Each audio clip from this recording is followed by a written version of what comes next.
꽤 오래된 것 같아요. 제가 아브라함 얘기를 함께 나누었던 때가 아마 한 달은 된 것 같은데, 그때 아브라함과 아들에 대한 얘기를 함께 나누었습니다. 오늘은 아브라함과 땅에 대한 얘기를 함께 나누고자 합니다. 아브라함과 땅. 우선 아브라함이 그 하나님으로부터 부름을 받아서 갈대아 우르를 떠나서 가나안 땅으로 왔을 때 하나님이 주셨던 말씀을 한번 기억해 봅시다. 너는 내가 지시하는 땅으로 가서 그곳에 살면 내가 너로 큰 민족을 이루게 하겠고 너에게 그 땅을 주겠고 너를 축복하는 사람을 축복하고 너를 저주하는 사람을 내가 저주하겠다. 지켜 보호하여 주겠다. 이런 말씀들을 주셨습니다. 그 말씀 붙잡고 아브라함은 가나안 땅으로 왔지요. 가나안 땅에 실제로 와서 아브라함이 어떻게 이동하며 살았는지, 아브라함은 많은 목축업자답게 많은 그 소 양떼를 거느리고 또 조카 롯과 아내 사라와 더불어서 또 많은 이 하인들도 데리고 왔었지요. 가나안 땅에 와서 어떻게 살았는지 지도를 한번 보겠습니다. 자, 가나안 땅이 이렇게 생겼습니다. 지금 여기 이집트 쪽에서 보고 있는 장면인데요. 이쪽이 지중해고 지금 여기가 갈릴리 호수고 여기가 사해지요. 여기에 쭉 이렇게 중앙 아주 높은 산지가 펼쳐집니다. 산지 왼쪽으로 지중해변으로 약간 높은 구렁이 있습니다. 얘보다는 못하죠. 이렇게 구렁이 쭉 펼쳐지고 여기에 해안 평야가 쫙 펼쳐집니다. 해안 평야 여기까지 쭉 이렇게 펼쳐집니다. 그 다음에 이 중앙의 산맥은 이렇게 꼬리 쪽으로 이렇게 지중해변으로 산맥이 이어집니다. 이걸 갈멜산지라 그래요. 여기 갈멜산, 엘리야가 불로 함께 싸웠던 데 있죠. 이 갈멜산이 여기 있습니다. 그리고 여기가 약간 이제 평야가 펼쳐지죠. 산맥 밑에 이스라엘 평지라 그래요. 그리고 다시 약간의 위쪽으로 올라가는 고원지대가 펼쳐지는데 여기가 갈릴리 산악지대입니다. 예수님이 태어났던 갈릴리 산악지대는 이런 높은 산악지대입니다. 그 다음에 이렇게 중앙에 산맥이 쭉 펼쳐지고 이 산맥은 이쯤 와서부터 밑으로 축 꺼져서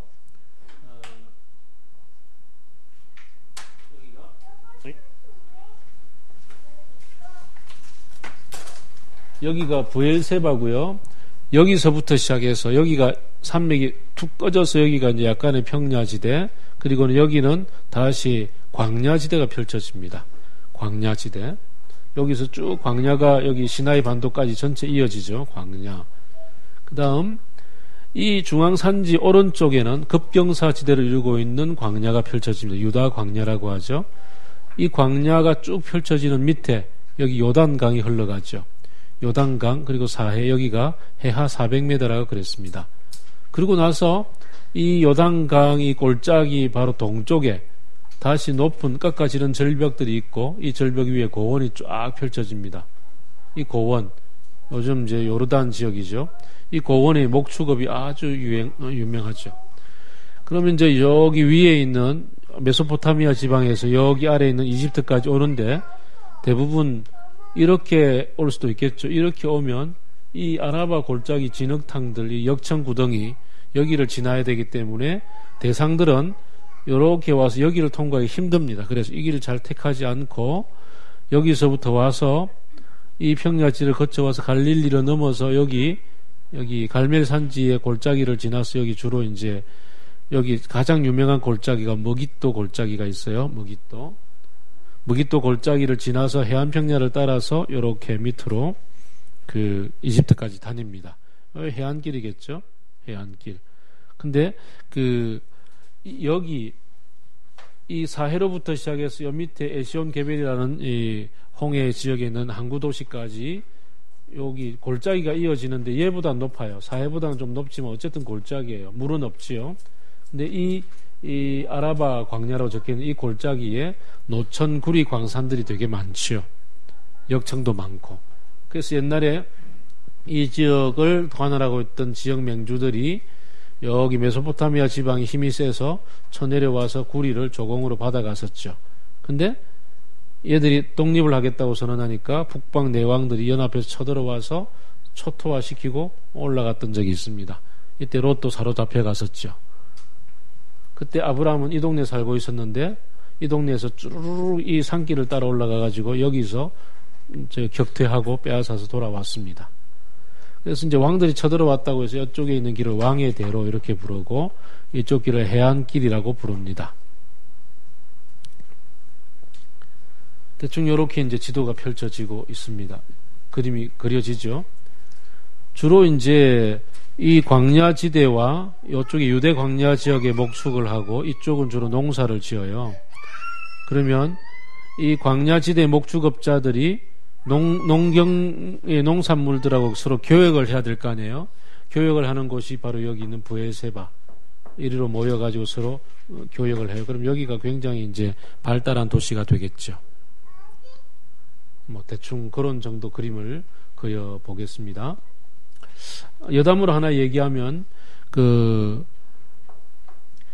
여기 이집트의 이 대륙의 세력하고 메소포타미아의 세력이 서로 세력을 확장하다 보면 자기 세력권까지 거의 못 가고 중간 지대인 이 동네에서 전투를 해요. 그렇겠죠, 그죠? 주로 여기가 전투장이 됩니다. 우리 청일 전쟁, 노일 전쟁 전부 다 우리나라 땅에 전쟁했잖아요. 그것처럼 여기가 전쟁터가 되는데 쭈루룩 올라간 평야지대로 거침없이 올라갑니다. 여기도 평야지대를 거침없이 옵니다. 근데 건너가려면 여기 산맥을 건너가야 돼요. 산맥은 산을 나폴레옹처럼 꼭대기로 넘어갈 수도 있겠지만 대부분은 골짜기로 지나가겠죠. 골짜기로 지나갈 때는 평야를 지나가듯이 넓게 포져서 이렇게 못 가겠죠. 그럼 좁게 줄 서서 갑니다. 그러면 전략적으로 이 골짜기를 차지하는 건 중요하겠죠. 골짜기 양쪽 언덕 위에다가 진을 치고 있다가 지나가면 포부어되면 이기는 거잖아요. 그래서 여기가 전략적으로 유명한 곳, 전투가 굉장히 많았습니다. 가장 유명한 골짜기 이름은 머깃도. 요한계시록을 보면 요한계시록의 인류의 가장 마지막 때에 주님이 오시기 심판 직전에 사탄 세력하고 하나님이 대전쟁을 벌인다고 하죠. 그것도 사람들 사이에 아줌마들이 주로 갯돈 때문에 전쟁한다 그러잖아요. 그래서 아마겟돈 전쟁 그러죠. 그 아마겟돈 전쟁이 벌어지는 데가 어딜까요? 아마겟돈이 헬라어 이름이고요. 머깃도는 히브리어 이름이에요. 그러니까 머깃도를 아마겟돈이라고 불러요. 머깃도를. 그러면 머깃도 전쟁하면 이스라엘 사람들은 다 그때 얼마나 큰 전투가 역사적으로 많았는지를 알죠. 그래서 머깃도 전쟁처럼 큰 전쟁이 일어날 거야 이렇게 얘기하면 사람들이 이해가 되는 거죠. 그래서 아마겟돈 전쟁이 여기서 벌어진다. 여기 이제 여담이고, 자 오늘 본문 들어갑시다. 아브라함이 왔습니다. 아브라함이 저기 어디지 갈대아 우르에서 와서 쭈르르 가서 여기까지 왔는데 여기서부터 어디로 갈까 하다가 산 위로 올라갔어요.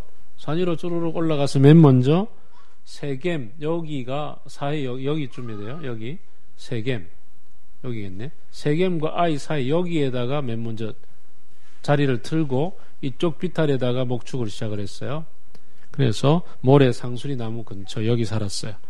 그러다가 조금 더 내려와서 베델 여기 살아요. 여기 산 꼭대기를 주로 움직이네요. 베델 여기 살다가 그 다음에 기근을 만났어요. 그래서 어떻게 했어요? 쭈르륵 내려와가지고 이집트까지 갔죠. 이집트까지 갔다가 이집트에서 하나님께서 구사일생으로 구출해 주셔서 그 다음 어디로 갔냐 하면 올라오다가 여기까지 다시 안 가고 여기 이 광야지대 여기가 네게브 지역이죠. 여기에서 목축을 하고 지냈어요. 그러다가 다시 또 올라가서 베델 부근까지 갔어요. 산 꼭대기. 그리고 또 여기서 다시 또 내려와서 네게브 지역에서 목축을 했어요. 그리고는 약간 평야지대로 가서 여기 그랄 주변에 있는 이 근처에서 살다가 그랄에 또 우가로 들어갔다가 아내를 살해로 바쳤다가 또 쫓겨나잖아요. 여기서 쫓겨남을 당해서 그 다음에는 어디로 갑니까? 쪼르륵 와서 브엘세바 이 근처를 왔다 갔다. 목축이니까 자기는 이 근처에 생업을 가지고 있다가 와서 교역해서 이쪽의 동네랑 거래하고 이렇게 살았겠죠. 브엘세바와 남쪽 근처에서 이렇게 목축업을 하며 지냈습니다. 그러다가 다시 올라가서 산꼭대기 요쯤에 있는 헤브론 지역에다가 또 자리를 틀고 삽니다. 거의 헤브론 지역에서 많이 살았어요. 그래서 이쪽 광야지대에 목축업을 했겠죠. 이제 여기서 살다가 롯하고 헤어지는 장면도 여기 근처죠. 여기서 바라보니까 이쪽이 넓은 벌판이 멋져 보이니까 롯은 이쪽으로 가버렸단 말이죠. 근처로. 그리고 아브라함 여기서 있는 동안에 하나님이 야 눈을 들어 산을 보라 그랬더니 눈을 들어 사방을 보라 그랬더니 사방이 다 보이는 거야. 이쪽 지역도 보이고 이쪽 지역도 보이고 다 보이는 거야. 이 땅 다 너에게 주겠다 이런 얘기도 이 근처에서 일어났습니다. 아브라함이 다닌 경로를 보세요. 자, 여러분이 가나안에 실제로 살고 있는 원주민이라면은 주로 어디 살겠습니까? 이쪽 산맥으로부터 시작해서 이 동쪽 지역은 한 1년에 연 강수량이 500mm 채 안 오죠. 한 400mm 혹은 200mm 정도 가까이 옵니다. 200mm도 겨울철에 한 번 오고 맙니다. 여름에는 완전히 황무지입니다.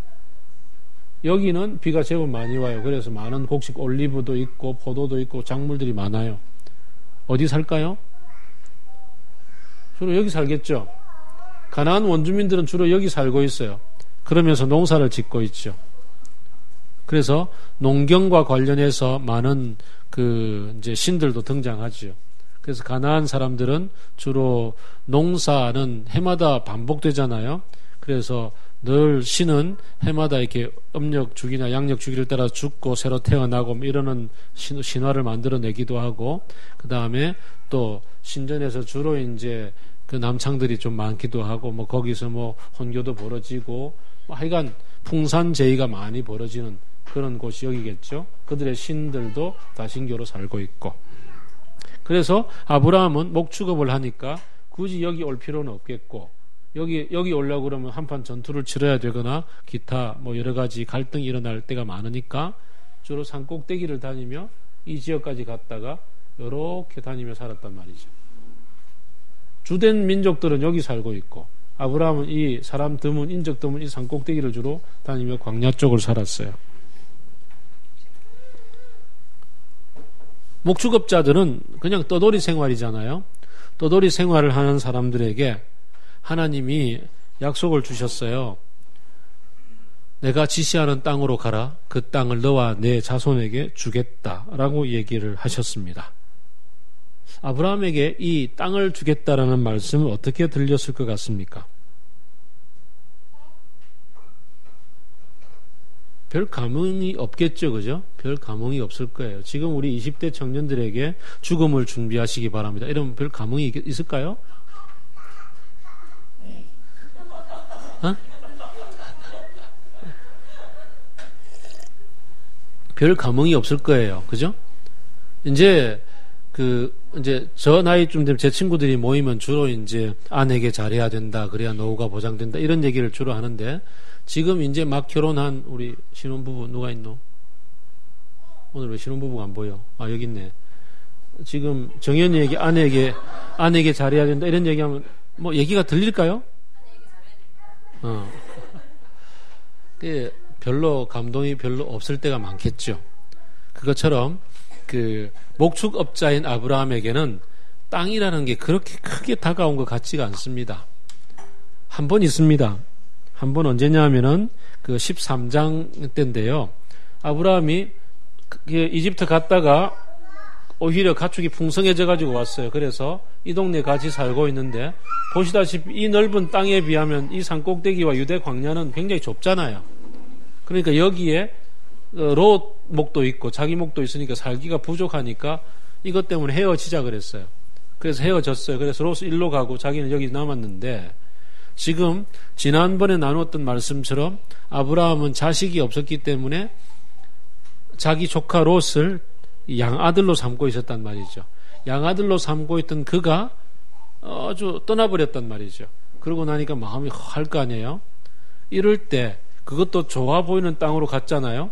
그러니까 이럴 때 하나님이 찾아오셔서 동서남북 사방을 돌아보라. 이 땅을 다 너에게 줄 거다라고 얘기를 했습니다.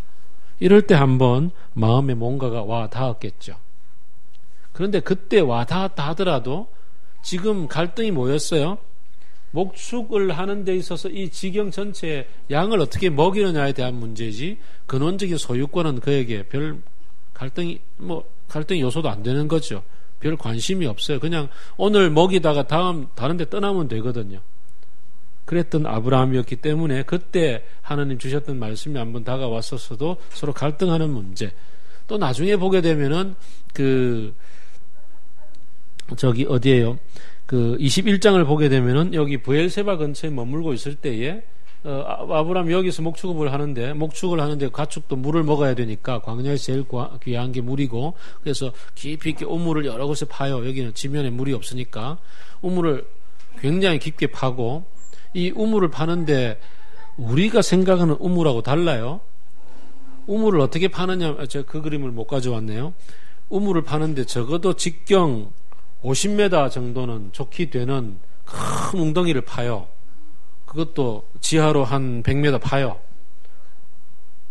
이게 무너지지 않게 하려면 너비가 한 6, 70m 되기도 하죠, 직경이. 이걸 100m 쭉 파가지고, 그럼 큰 웅덩이가 되죠. 거기로 내려가기 위해서는 계단식, 이렇게 나선형 계단을 내려갔어요. 그리고 거기서부터 굴을 파기 시작해요. 수직굴을 파기는 그 당시 기술이 안 되니까 옆으로 이렇게 계단식으로 파가지고 밑으로 내려가면은 거기에서 또 수직으로 파서 우물을 길어 올려요. 이 동네 물이 그렇게 귀해요. 여기 광야시도도 마찬가지고 이 광야도 마찬가지예요. 산 위에는 주로 물이 비가 쫙 내리면 급경사기 때문에 쫙쫙 빠지고 없기 때문에 물을 보호하기 위해서 지하 저수조 탱크를 파서 거기다가 물을 가두어 놓기도 하죠. 이쪽 지역은 좀 나아요. 여기는 좀 촉촉하게 늘 사시사철 괜찮은 편인데, 이 목축을 하는 지대에는 물이 굉장히 귀해요. 그러니까 아브라함이 자기의 가신들을 다 동원해서 엄청나게 큰 우물을 파고 깊이까지 들어가서 거기서 두레박으로 길을 올려서 그 양들에게 소떼기 먹이는데, 한번 파는데 엄청난 에너지가 들 거 아니에요. 그러면 이 우물을 두고서 소유권 분쟁 꽤나 많이 일어나겠죠. 그래서 쳐들어와가지고 우물을 빼앗아 가기도 하고 이럴 거란 말이죠. 그래서 그 23장을 보게 되면은 21장을 보게 되면은 브엘세바 근처에 살면서 주변 민족들하고 이제 협약을 맺어요. 협약을 맺어서 이 우물이 내가 파는데 왜 네 거라고 주장하냐, 다투지 말자 이래가지고 서로 관계 조약 힘의 균등성을 가지고서 외교 협약을 맺기도 하고. 자, 땅에 대해서 사실은 먹고 사는 문제와 관련해서 우물을 팠던 문제에 관해서 우물의 소유권을 주장하는 것들, 이런 것들은 여전히 그에게 쟁점이 되기도 했지만, 오늘 우리가 흔히 아는 것처럼 땅의 전반적인 소유권에 관해서는 아브라함에게는 그렇게 큰 문제가 될 것 같지는 않습니다. 거기에 비하면 농경민족들은 땅을 소유하고 소유하지 않고가 큰 문제가 되겠죠. 얼마나 많은 땅을 소유하고 있느냐에 따라서 옛날에 우리도 보면 만석군이다 이런 얘기 하잖아요. 그런 것처럼 땅을 소유하는 것 자체가 바로 그의 부의 상징이었고, 나중에 가게 되면 이집트로 가게 되었을 때 요셉 같은 경우에 되면은 7년 대 풍작 때 엄청나게 많이 거두었다가 7년 대 흉작이 벌어졌을 때 땅의 소유권을 다 국가로 귀속시키고 곡식을 나눠주잖아요. 이런 것들을 보면은 땅에 대한 집착이 굉장히 크다라는 것을 알게 되지만, 거기에 비하면 아브라함에게는 하나님이 땅 주겠다는 약속은 사실 지난번에 살펴보았던 것처럼 아들에 대한 집착만큼은 크지 않았을 것 같다, 이런 생각을 해봅니다. 먹고 사는 문제는 양들 잘 먹이면 되는 거니까 그런 정도에만 만족을 하고 살았습니다. 그런 그가 오늘 23장을 보니까 아내가 죽었습니다. 아내가 몇 년을 살았어요? 127년을 살았어요. 그러면 아브라함은 137세가 되나요? 10살 차이니까 137세가 되었을 때 참 오랫동안 같이 살던 아내가 죽었습니다. 배우자의 사망은 사람에게서 가장 큰 충격이라고 얘기를 하죠. 자, 그런 상황에서 아브라함이 살고 있던 땅에서 헤브론 그 동네에서 주변 사람, 땅을 소유하고 있던 사람에게 가서 내 아내를 묻을 수 있는 그 밭을 굴을 좀 살 수 있게 해달라고 얘기를 하지요. 참, 맨 먼저 말을 꺼내는데 보면 참 마음이 참 찹찹해집니다. 4절을 보면 저는 여러분 가운데서 나그네로 떠돌이로 살고 있었습니다. 죽은 아내를 묻으려고 하는데 땅이 없네요. 그래서 굴 하나 여러분에게 구입할 수 있으면 참 좋겠습니다. 참 아내 이런 서러움 속에서 아내를 묻을, 그 시신을 묻을 이 땅 한 뼘 없다는 것이 아마 이때 아브라함에게 절실하게 다가오지 않았을까. 지금까지는 뭐 양들 먹이는 우물이라든지 혹은 그냥 목축지 하나 이동하면 되었을 텐데, 인생의 한 숙제를 만났을 때 아내를 이런 서러움 앞에서 그가 가만 인생을 돌아보니까 내가 지금까지 어떻게 살아왔나, 나그네로 살았고 떠돌이 인생을 살았는데 아내가 죽고 나니 묻을 땅 한 뼘 없구나, 이런 게 이제 아브라함에게 많이 다가왔으리라고 여겨집니다. 그래서 밭을 사서 그 밭에 있는 굴에다가 좀 아내를 묻었으면 좋겠다라는 이제 소망을 피력을 하지요. 그랬을 때 6절을 보니까 해쪽 속 사람들이 아브라함에게 당신은 우리와 아주 좋은 관계를 맺고 있고 실제로 우리 가운데 지역 유지라고 생각이 됩니다. 당신이 우리에게 해준 일들도 많고 한데 얼마든지 필요한 대로 그냥 달라고 하면 저희들이 선물로 드리겠습니다. 어디든지 택하기만 하십시오라고 얘기를 하죠. 자, 여기에 대해서 아브라함이 막벨라 굴에 대해서 점을 찍고서 그 소유를 하고 있는 그 에브론에게 가서 좀 다리를 놓아주어서 그 밭을 내가 살 수 있도록 해 주십시오라고 얘기를 하죠. 에브론이 그 얘기를 듣고서 이건 뭘 제가 뭐 값을 받고 사겠습니까? 그냥 쓰십시오라고 얘기합니다. 근데 아브라함은 굳이 값을 매겨 주십시오. 제가 값을 지불을 하고야 장사를 지내겠습니다. 라고 얘기를 합니다. 그래서 이제 헤브론이 얘기합니다. 그 밭값은 말이요, 은 400세겔이지만 제가 어떻게 받겠습니까?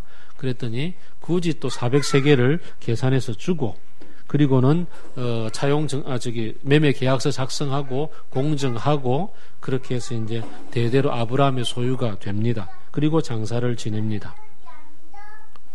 은 400세겔이면 상당한 돈입니다. 불러도 너무 어마무지하게 부른 것 같아요. 나중에 남북 이스라엘로 나뉘어지고 나서 북이스라엘의 오므리가 사마리아 땅을 살 때도 이만큼 돈 안 줬어요. 사마리아라는 큰 성을 사는데도 이만큼 돈을 안 줬는데, 밭 조그마한 거하고 굴 하나 사는데, 그것도 인플레이션 계산하면, 이때 인플레이션이 있는지 모르지만 계산하면 훨씬 이전 시대인데 400세겔이면 어마무시한 돈인데도 불구하고 그것을 깎지도 않고 다 지불을 했습니다. 아브라함은 왜 굳이 살려고 했을까요?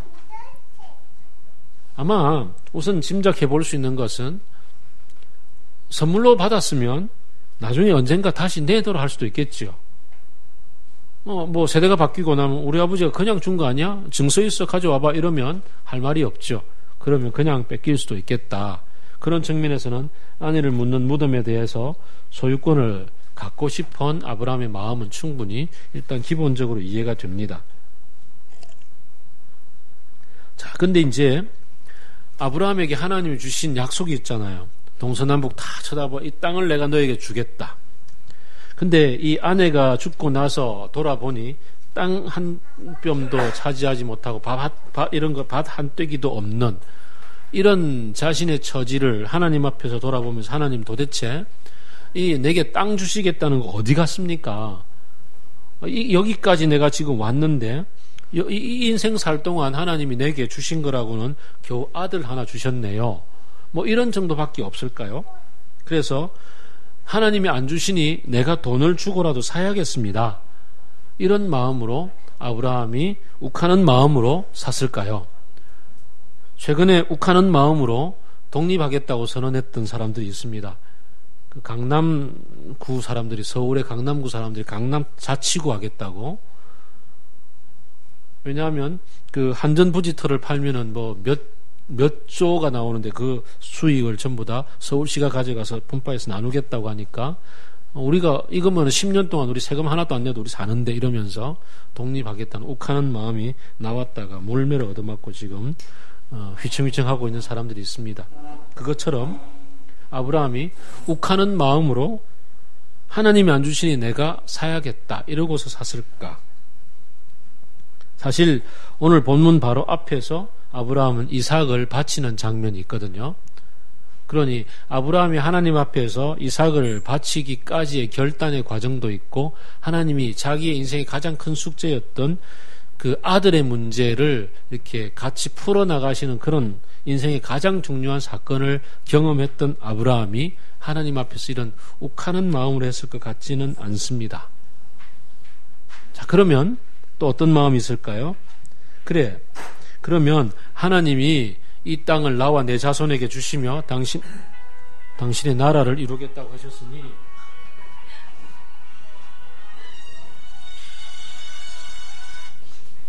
죄송합니다. 네. 하나님이 이렇게 당신의 나라를 이루겠다고 하셨으니, 그러면 내가 지금까지 인생을 살아오면서 하나님의 나라를 위해서 내가 한 게 뭐가 있을까? 자, 하나님께서 이 땅을 주시겠다고 했으니 내가 이 땅을 내가 값을 지불하고 삼으로 해서 하나님의 나라를 이루어 가리라. 하나님과 협력해서 내가 한 뼘 한 뼘 주님의 땅을 넓혀 나가리라. 이런 마음을 가지고서 땅을 샀을까요? 별로 그럴 것 같지도 않죠, 그죠?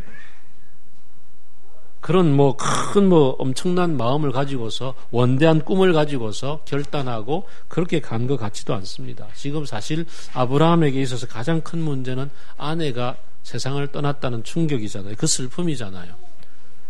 울고 울다 보니까 야, 아내를 묻을 땅 한 뼘 없구나라는 마음이 들고, 그렇다면 아내를 위해서 내가 이 땅에 조그마한 땅이라도 하나 사서, 그래서 이 땅에다가 아내를 묻고 거기에다가 가서 좀 마음을 쓰고 마음을 그곳에서 좀 풀고 그리워할 수 있었으면 좋겠다, 이런 마음이 들지 않았겠습니까?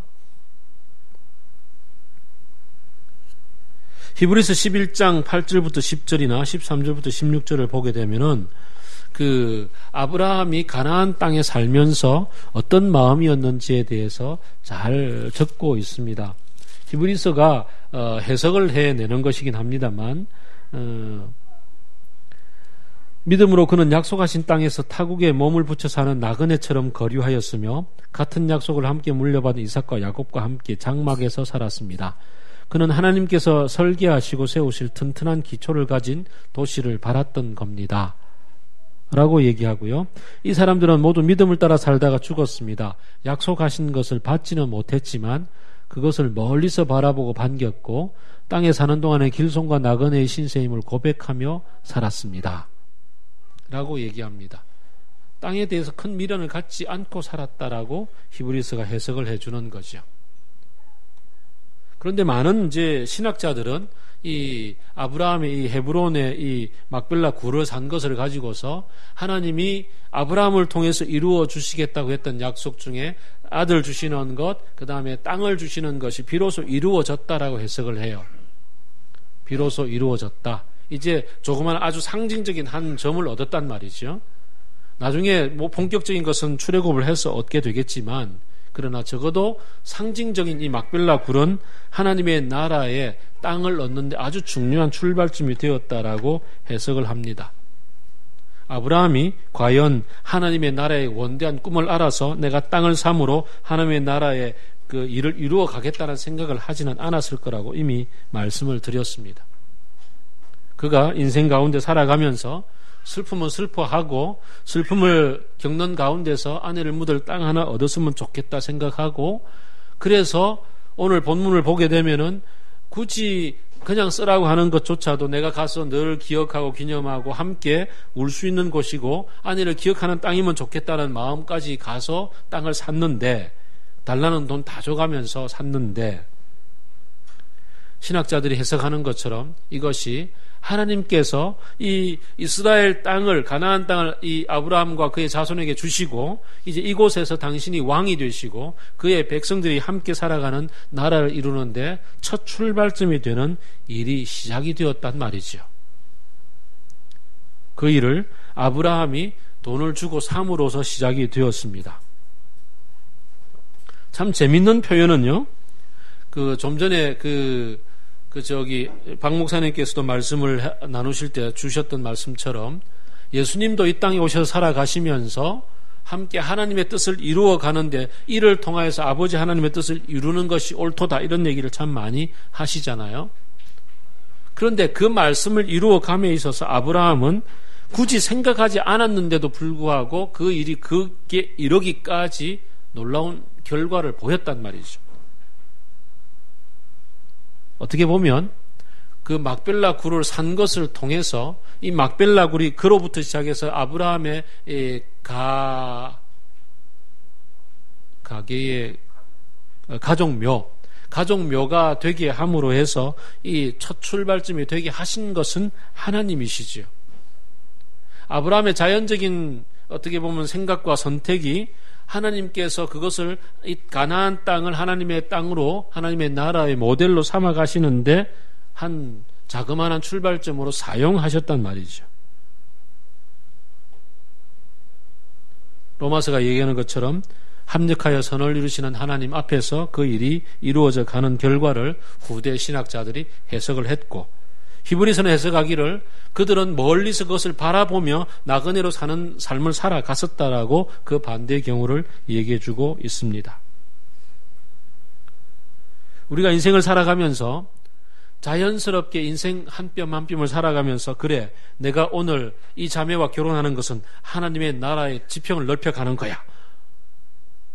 내가 오늘 이제 다음 달에 이제 유민자매가 출산을 하겠지만 내가 출산하고 힘을 주는 것은 내가 하나님의 나라의 자손을 퍼뜨리는 놀라운 은혜를 이루는 길이야 이러면서 힘줘 이러고 이렇게 하지는 않을 거라고.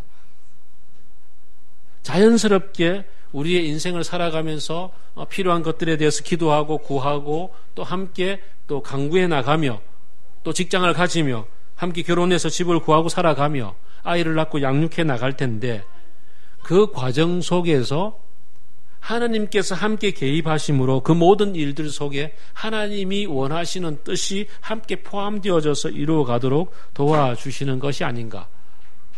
아브라함이 슬픔 가운데서 했던 이 막벨라 굴을 구하는 것이 신학자들이 해석하는 것처럼 하나님의 나라가 펼쳐져 나가는 뜻을 하나님이 이루시는데 하나님이 사용하시는 거죠.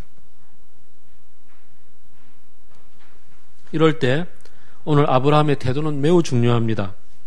아브라함이 자신이 나그네로 살고 있다는 사실을 얘기하고 할 수만 있다면 여러분에게 땅을 한 뼘 사서 내 아내를 장사하고 싶습니다라고 얘기했고, 그리고 주겠다는 것에 대해서도 값을 지불하겠다라고 굳이 표현을 하고 많은 값에도 불구하고 지불하고 샀습니다.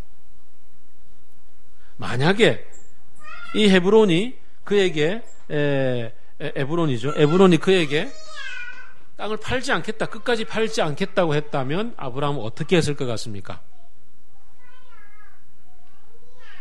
막무가내로 그 롯을 구할 때처럼 318명 기르고 길렀던 그 군인들을 동원해가지고 그것을 빼앗았을까요? 그렇게 할 것 같지는 않습니다.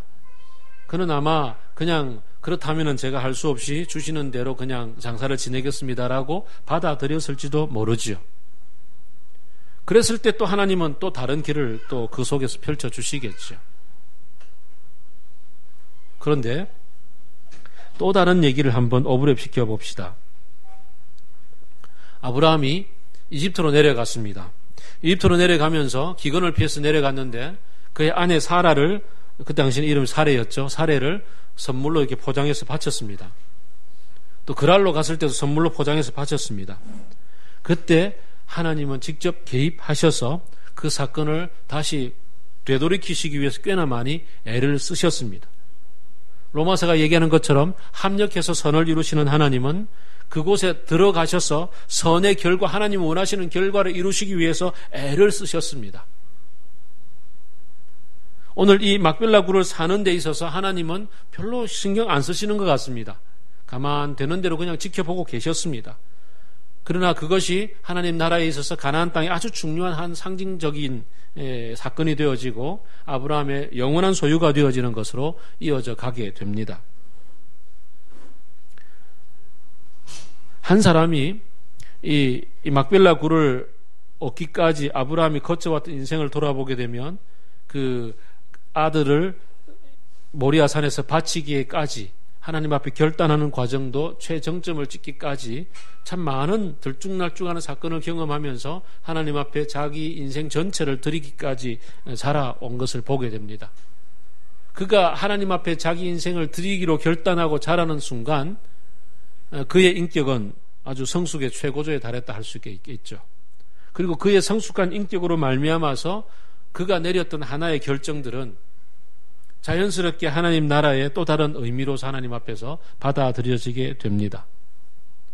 그런데 그 이전 사건들, 그 이전에 이집트라든지 그랄이라든지 이랬을 때 그가 어떤 상황 가운데 결단을 했었습니까? 내가 이 아내를 바치지 않으면 모든 걸 다 빼앗겨버리고 말 것이다 라는 두려움 속에 쌓여 있었고, 내 목숨을 구하기 위해서 우리가 위험해지는 상황 가운데서는 내가 아내를 갖다 바치면 그러면 모든 게 해결될 거다라는 자기의 생각대로 행동을 했습니다. 자기의 생각대로 행동한 것은 오늘 막벨라 굴을 사는 것도 마찬가지였습니다.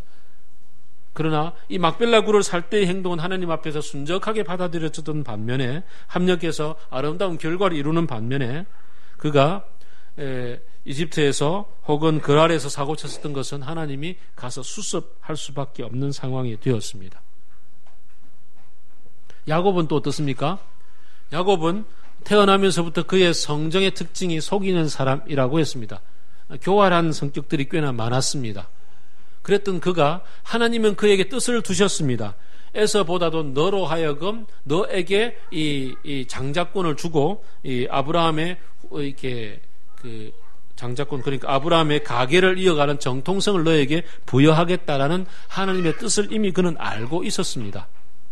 그랬던 그였지만 그는 그 자신의 인격의 미성숙과 자신의 욕심과 자신의 교활함 때문에 장자권을 사겠다고 팥죽 한 그릇으로 자기 형을 꼬시는가 하면 아버지 앞에 가죽장갑 끼고 눈이 어두운 아버지 앞에 그냥 가서 애서인 척하고서 축복을 받고 재산 상속권의 사인을 받아 나오는 그런 자기 꾀를 부리죠.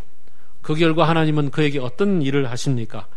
그가 하란으로 도망가도록 만들고 하란에서 20년간 뺑뺑이 돌도록 만드시며 그의 인격을 다듬어 주시지 않습니까? 그의 인격을 다듬어서 20년 만에 다시 돌아오게 하셨음에도 불구하고 그는 또 역시 잔꾀를 내어서 에서를 만나는 데 있어서 야복강 건너기 전에 이렇게 때를 나눠가지고 보내고 선물 먼저 보내고, 그래도 불안하니까 마지막에 자기는 맨 마지막에 여차하면 도망가리라 그러고 야복강 건너지도 않고 있을 때에 하나님은 또 그 밤에 나타나셔서 그와 씨름하시면서 끝까지 그를 붙잡고 바꾸어 나가려는 애를 쓰시지 않습니까? 한 사람의 인격이 성숙해 나가고 그의 성품이 성장해 나감을 통해서 그가 내리는 하나의 일상적인 행동들은 하나님께서 그와 더불어서 펼쳐나가시는 하나님 나라에 있어서 자연스럽게 받아들여지고 하나님이 그 결과를 순적하게 사용하시는가 하면, 미성숙한 인격과 그리고 자기의 고집과 자기 욕심들로 가득 차 있는 상황 가운데서 행동하고 결정하는 것들은 하나님이 그를 다시 다듬고 바꾸시기 위해서 또 다시 개입하시고 애를 써가지고 답답하고 안타까운 마음 가운데서 하나님이 애를 쓴 결과 다시 원위치시키는 거죠. 출발점으로 되돌이키는 거. 워낙 땅 파고 지하로 많이 숨으니까 다시 끄집어 올려가지고 출발점에 내세우기까지 이 노력을 하나님은 여전히 계속 하시는 거예요. 올려다 놓으면 또 떨어지고 올려다 놓으면 떨어지고. 이게 바로 인격적인 미성숙, 하나님 앞에서 우리의 성품이 성장하지 못한 사람들일 때 우리가 벌이는 일들에 하나님이 하시는 일입니다. 합력해 선을 이루신다라고 얘기하시는 하나님. 오늘 아브라함에게서처럼 그가 슬픔 가운데서 아내를 위해서 내 인생을 바라보고서 이 돈을 지불하고서라도 굴 하나 사서 여기에다 아내를 장사했으면 좋겠다라고 했을 때 이 일이 후대 신학자들이 해석하는 것처럼 이 가나안 지역 전체를 하나님이 땅으로 주시겠다고, 약속의 땅으로 주시겠다고 했던 한 점을 찍고 출발점으로 삼게 하셨던 그 일로서 펼쳐져 나가게 하시는, 합력해서 함께 그 다음 작업으로서 한 단계 업그레이드 시키는 일로 사용하시는가 하면, 아브라함의 과거 인생이 그랬고 또 야곱의 인생이 그랬고 또 다른 사람들의 인생에서 보는 것처럼 땅 파고 들어가는 일들, 맨날 자기 욕심에 휘둘리는 일들, 이렇게 미성숙한 인격으로 말미암아 벌이는 일들은 자기가 볼 때는 최선인 것 같고 자기가 볼 때는 아주 멋진 일처럼 보이고 아주 머리 잘 굴려가지고 행동처럼 보이지만 하나님이 보실 때는 그거 다시 바로잡아 올리느라고 얼마나 많은 애를 쓰시고 다시 출발점에 또 그 다음 우리가 가야 될 길 저기야 라고 얘기하면서도 출발시켜 놓으면 또 떨어지고 이런 일들을 반복하는 인생 얼마나 힘들겠느냐는 거죠. 우리의 인생 가운데서 하나님을 위해서 무엇을 이루느냐에 대한 문제가 아니란 말이죠.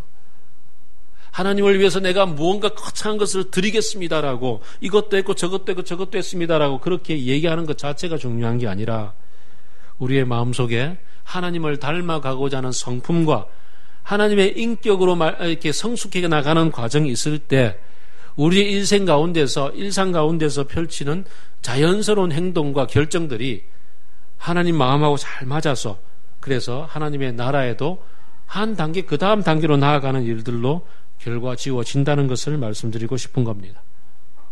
무엇을 해야겠습니까?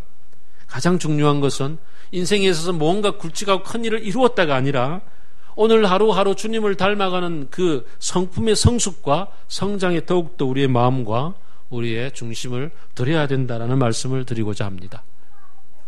그래서 매일매일 말씀을 들고 앉아서 매일매일 내 마음속에서 일어나고 있는 수많은 생각들을 주님 앞에서 수많은 감정들을 주님 앞에 내려놓고 주님 나를 바꾸셔서 나로 하여금 주님의 마음을 닮아가게 하여 주옵소서라고 기도하고 말씀 가운데 그분을 따라가는데 그렇게 열심하고 정진하는 저와 여러분이 되기를 바랍니다.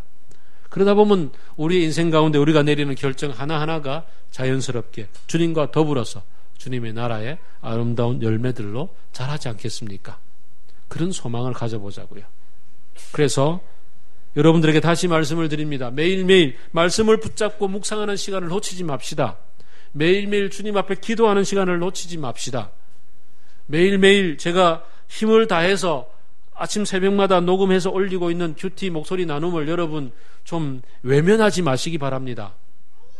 듣고 기도하시고 그 말씀과 더불어서 함께 또 내가 묵상했던 말씀들을 되돌아보고 함께 서로 큐티 쉐어링 한다고 생각하고 내가 묵상했던 말씀 또 함께 나누는 말씀과 더불어서 그렇게 삶을 통해서 내 인격이 성숙해 나갈 수 있게 되기를 바랍니다. 그러다 보면 그 공자가 얘기했던 것처럼 어느 나이가 되면 종심소욕이나 불구천이다 이런 때가 오겠죠. 내 마음에 원하는 대로 행하지만 그것이 하늘의 뜻을 거스르지 않는다. 아니 더 합력하여서 하나님의 뜻을 이루어가는 데 도움이 되는 결과를 맞이하게 되리라고 믿습니다. 같이 기도하겠습니다.